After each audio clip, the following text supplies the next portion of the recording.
Friends, रेवा Rajasthani channel में आप सभी का स्वागत है। दोस्तों, हिंदी कक्षा 10th सर्ग 2 लक्ष्मण परशुराम संवाद गोस्वामी तुलसीदास के 3 काव्यांश में करवा चुका हूं। आज देखिए चौथा काव्यांश।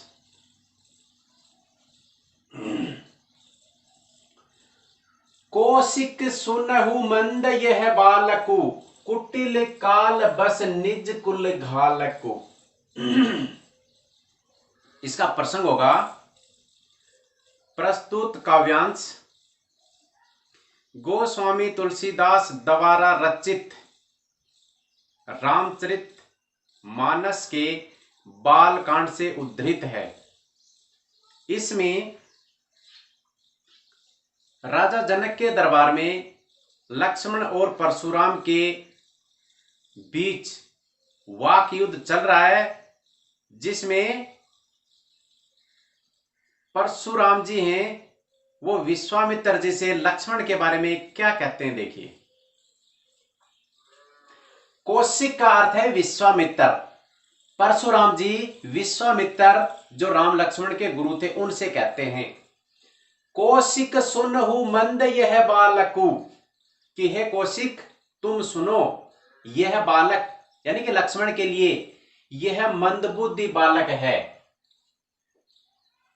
कुटिल काल बस निज कुल घालकु, यह कुटिल है, काल के बस में है, निज अपने कुल वंश घालकु घातक, यह अपने कुल के लिए घातक है या अपने कुल का नाश करने वाला है।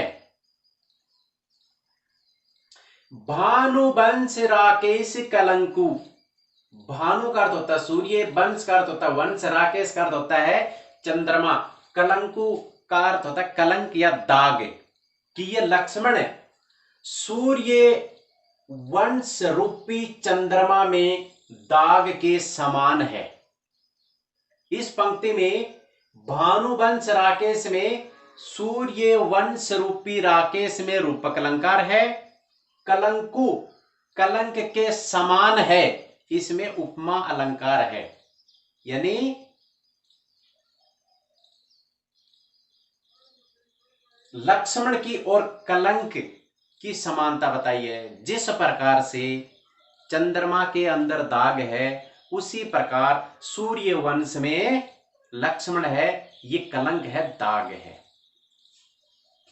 निपट निरंकुश अबुध असंकु, निपट बिल्कुल, निरंकुश अनुशासनहीन, अबुध मूर्ख, असंकु निडर, यह बिल्कुल अनुशासनहीन, मूर्ख और निडर बालक है।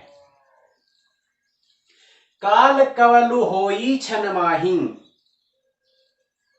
कवलु का अर्थ होता है ग्रास, कि यह काल का ग्रास हो जाएगा एक क्षण में। कहु पुकारी खोरी मोहि नाही, मैं आपको ये पुकार कर कहता हूं कि इसमें मेरा कोई दोष नहीं है। ये बालक लक्ष्मण मेरे से जो वार्तालाप कर रहा है, इससे यही सिद्ध होता है कि ये ज्यादा देर तक जीवित नहीं रहेगा।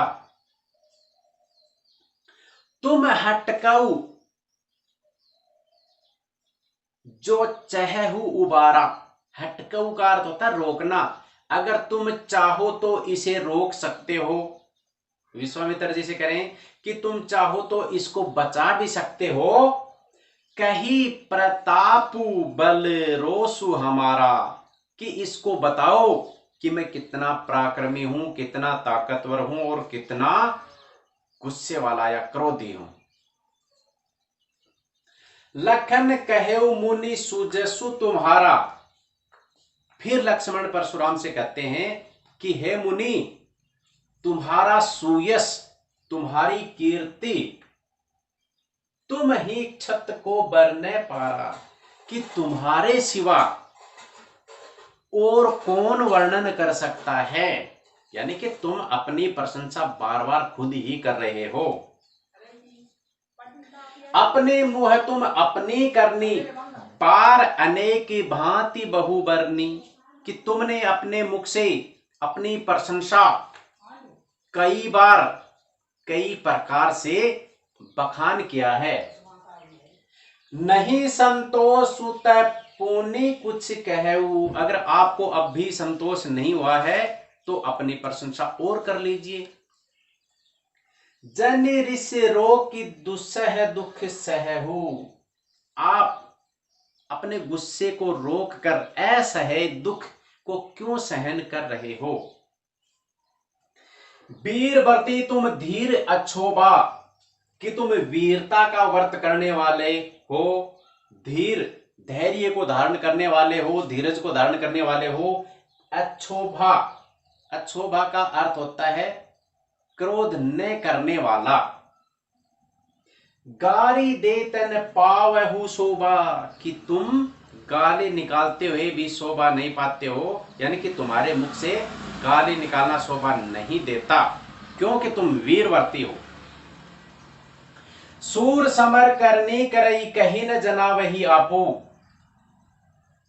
कि सूरवीर होते हैं। समर का अर्थ होता है युद्ध स्थल, रणभूमि, यानी कि जो सूरवीर होते हैं वो रणभूमि में करनी करही युद्ध करते हैं।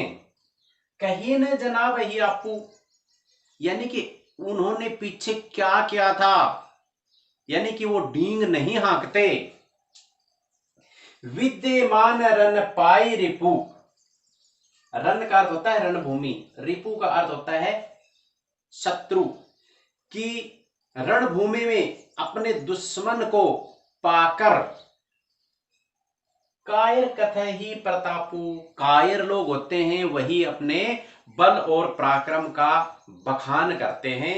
कहने का तात्पर्य यह है कि वीर वही होता है जो युद्ध भूमि में युद्ध करे, बात न करे, अपनी प्रशंसा न करे।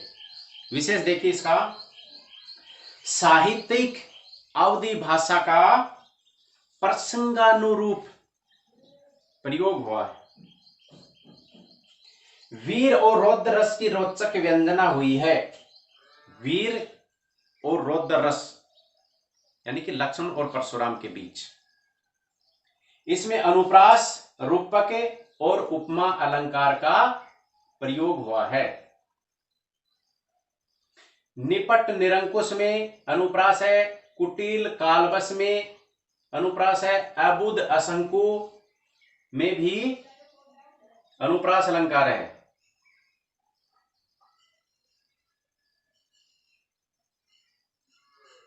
तो दोस्तों, लक्ष्मण परशुराम संवाद का चौथा पद यही समाप्त होता है। 5वें पद के लिए मेरा अगला वीडियो देखिए। धन्यवाद।